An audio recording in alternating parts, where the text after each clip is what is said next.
Le 3 mars 1946, dimanche de la quinquagésime. Azarias dit : Viens, comprenons ensemble la liturgie d'aujourd'hui.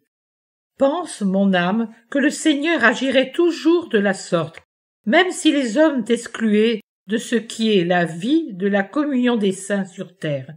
Il te nourrirait de sa parole, qui est absolution et communion, crème et viatique, qui est tout pour ceux qui vivent en lui. Aujourd'hui encore, je te la ferai goûter, à toi comme porte-parole, pour ta mission. Écoute l'introïte. Oh, en vérité, il est le roc et le refuge de ceux qui l'aiment. Il l'est encore davantage pour ceux qui, pour être à son service d'une manière spéciale, sont exposés comme une citadelle ou un palais où habite le roi, et ceux qui lui sont très fidèles, aux assauts des ennemis du roi, c'est-à-dire aux assauts de ceux que les sens, l'orgueil et d'autres misères rendent ennemis de la lumière. Les vagues de Satan et des hommes charnels sont toujours lancées contre les roches de Dieu. Mais écoute, mon âme, ce par quoi ces roches sont défendues. Par le saint nom de Dieu. Ce nom, qui veut dire amour et salut, te fera une défense et un guide. Il sera ton réconfort. Par chacune de tes actions, inscris ce très saint nom sur tout ton être et ne crains pas. Comme une bande de lions et autres fauves, le mal, dans ses diverses manifestations, voudra te livrer bataille et en viendra même à te fouetter extérieurement comme avec des lames furieuses. Mais il sera détruit parce que, là où est Dieu, l'ennemi ne peut prévaloir. Écris le très saint nom par toutes tes actions. La lumière de ce nom te guidera comme l'étoile qui indique la voie à suivre au troupeau en transhumance et le conduit au bon et toujours meilleur pâturage, c'est-à-dire à ceux qui ne sont pas seulement science et sagesse, prophétie et générosité matérielle, mais sont charité, charité vraie. Celle-ci ne doit pas être confondue avec l'aumône faite de mauvaise grâce, ni avec l'esprit prophétique utilisé avec orgueil au point de pousser le Seigneur à le retirer, ni l'union apparente à Dieu, alors qu'il n'y a qu'égoïsme de la chair et de l'esprit. Tu entends? Tu entends? Les prophéties passeront, mais la charité restera après la fin de toute chose, qu'elle soit humaine, matérielle ou morale. Même la foi et l'espérance prendront fin quand tout ce qui est à croire ou à espérer sera accompli. La charité, elle, demeurera éternelle comme Dieu. Pense-y, mon âme. Ce que tu vois et connais te semble si beau que tu en es étourdi. Je pourrais t'obtenir une compréhension, une extension visuelle et auditive encore plus vaste afin d'augmenter ta joie au milieu des tribulations de ton immolation. Mais ce serait toujours une connaissance relative.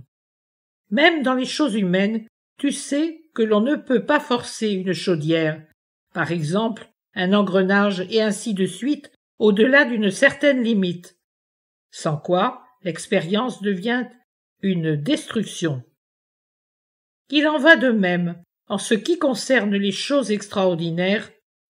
On ne peut obtenir le maximum, le tout, parce que l'homme ne pourrait résister à un seul instant de complète connaissance, de parfaite vision du ciel et de ses divins mystères.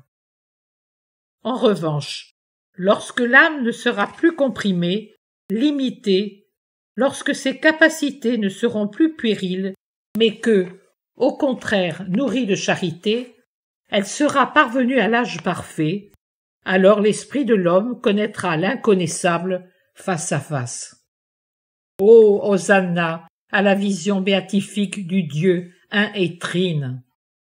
Âme, mon âme, après avoir adoré dans un élan de joie, moi en voyant et toi en pressentant la vision ineffable, Levons la tête et chantons, moi, avec jubilation, en tant qu'ange témoin du prodige de Dieu, toi, avec l'humilité qui seul maintient le don.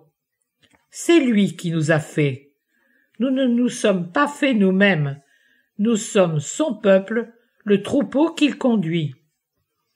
Ne sais-tu pas que, nous les anges de Dieu, n'avons de cesse de nous dire en laissant éclater notre joie.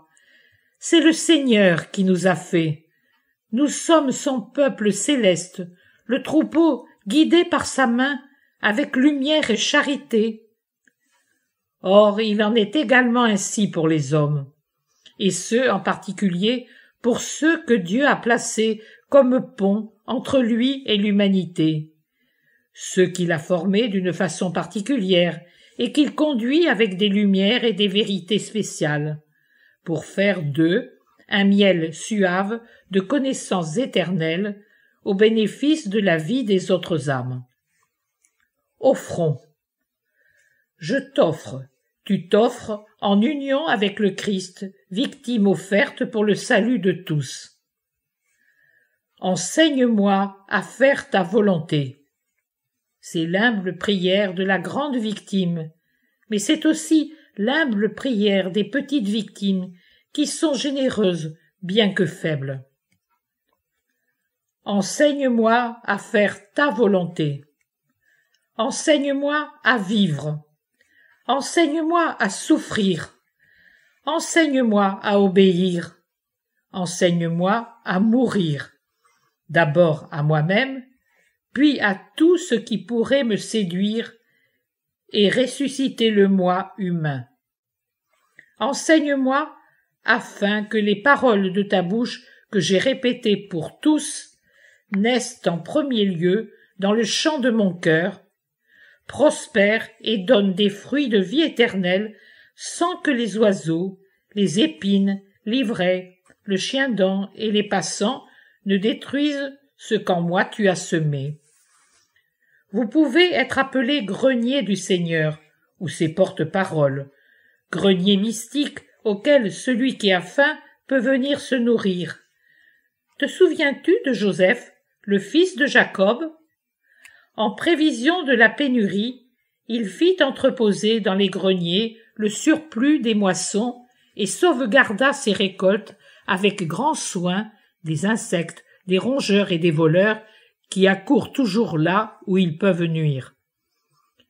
Une fois venues les 7 années de disette, les Égyptiens ne moururent pas de faim parce que les greniers de Joseph furent ouverts, et même des étrangers purent venir prendre du grain là où sa prévoyance l'avait recueilli. Maintenant encore, que de pénurie pour les âmes affamées. Voici qu'elles augmentent, et les âmes auront toujours plus faim. Alors le Seigneur entasse le grain dans ses greniers pour le donner à qui a faim. Soyez cependant vigilants, vous, les greniers de Dieu, que les insectes, les rongeurs et les voleurs ne mettent pas la main sur ce trésor. Comme des sentinelles vigilantes et infatigables, vous devez accueillir et conserver ce que le Seigneur verse en vous pour vous nourrir, afin que l'on puisse dire « Ils mangèrent et furent totalement rassasiés. » Le Seigneur leur accorda ce qu'ils désiraient, il ne les frustra pas de leurs saints désirs. Oui, si les âmes appelées à une voie extraordinaire sont fidèles, c'est cela que Dieu leur réserve. Et elles, comme des plantes grasses, grandiront et donneront l'aliment dont elles se sont nourries, un aliment aimé non pas tant parce qu'il est un don particulier, que parce qu'il est un moyen de nourrir, sauver et sanctifier ses frères.